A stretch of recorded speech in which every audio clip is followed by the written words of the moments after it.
Hello दोस्तों, नमस्ते, प्रणाम, राधे राधे। आप लोग कैसे हो? कमेंट बॉक्स में ज़रूर बताना।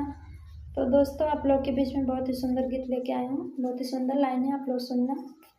माई ससुर में नमवा कमाई अइली, माई ससुर में नमवा कमाई अइली, कमाई अइली हो कमाई अइली, माई ससुर में नमवा कमाई अइली। हमरे ससुर जी के 3 बेटौआ, हमरे ससुर जी के 3 बेटौआ, तीनों में झगड़ा कराई अइली, माई ससुर में नमवा कमाई अइली, माई ससुर में नमवा कमाई अइली, कमाई अइली हो कमाई अइली, माई ससुर में नमवा कमाई अइली।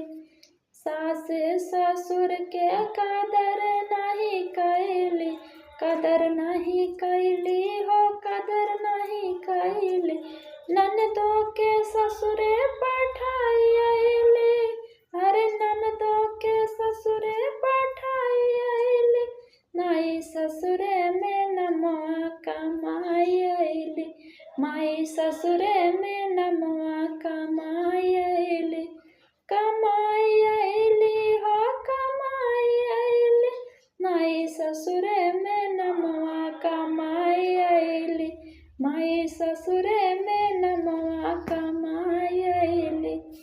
तो फिर मिलते हैं नेक्स्ट वीडियो।